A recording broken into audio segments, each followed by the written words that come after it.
പെരിന്തൽമണ്ണ കവർച്ചയുടെ ആസൂത്രണം നടന്നത് കണ്ണൂർ സെൻട്രൽ ജയിലിൽ വെച്ച്. കേസിലെ മുഖ്യ ആസൂത്രകൻ കണ്ണൂർ സ്വദേശി വിപിൻ. RSS പ്രവർത്തകനായ കെ പ്രമോദ് വധക്കേസിലെ പ്രതിയാണ് വിപിൻ.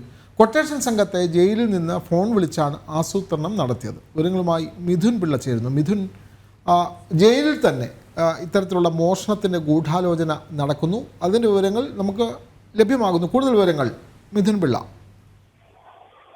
വിനോദ്, നമുക്കറിയാം ഏതാനും ദിവസം മുമ്പാണ് പെരിന്തൽമണ്ണയിൽ വ്യാപാരിയെ ആക്രമിച്ച് സ്വർണം കവരുന്നൊരു സാഹചര്യമുണ്ടായത്. ഈ കേസിന്റെ ആസൂത്രണം, അതായത് ഈ കവർച്ചയുടെ ആസൂത്രണം നടന്നത് കണ്ണൂർ സെൻട്രൽ ജയിലിലാണെന്ന വിവരമാണ് ഇപ്പോൾ പുറത്തു വന്നുകൊണ്ടിരിക്കുന്നത്.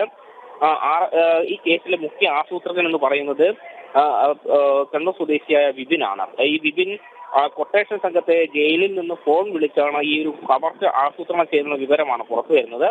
സുഹൃത്ത് മുഖേനയാണ് കണ്ണൂർ, തൃശൂർ ജില്ലകളിലെ കൊട്ടേഷൻ സംഘത്തെ ഈ കവർച്ചയ്ക്കായി നിയോഗിച്ചത്.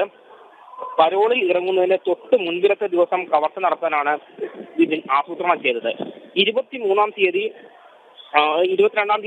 കവർച്ച നടക്കുന്നു. 23-ാം തീയതി വിപിൻ പരോളിൽ പുറത്തിറങ്ങുന്ന സമയത്ത് തന്നെ ഈ പോലീസ് സംഘത്തിന് വിപിന്റെ പ്രതികളുടെ ഫോൺ രേഖകളിൽ നിന്ന് വിപിനാണ് ഈ കേസിന്റെ മുഖ്യ ആസൂത്രകനെന്ന് ബോധ്യപ്പെടുകയും ചെയ്തതിന്റെ അടിസ്ഥാനത്തിൽ വിപിനെ പോലീസ് കസ്റ്റഡിയിൽ എടുക്കുകയും ചെയ്യുന്ന സാഹചര്യമായിരുന്നു. ഇതോടുകൂടിയായിരുന്നു ഈ കവർച്ചയുമായി ബന്ധപ്പെട്ട കൂടുതൽ വിവരങ്ങൾ പുറത്തു വരുന്നൊരു സാഹചര്യം ഉണ്ടായത്.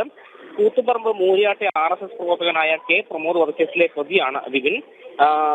ആ കേസിൽ ജീവപര്യന്തം ശിക്ഷ അനുഭവിച്ചു വരുന്ന സമയത്താണ് ജയിലിൽ വെച്ച് ഈ ഒരു കുറ്റകൃത്യം ആസൂത്രണം ചെയ്തത് എന്നുള്ളതാണ് എടുത്തു പറയേണ്ട ഒരു വസ്തുത. ഇതേ കേസിൽ തന്നെ വിപിന്റെ പിതാവും ശിക്ഷ അനുഭവിച്ച് വരികയാണ്. വിനോദ്.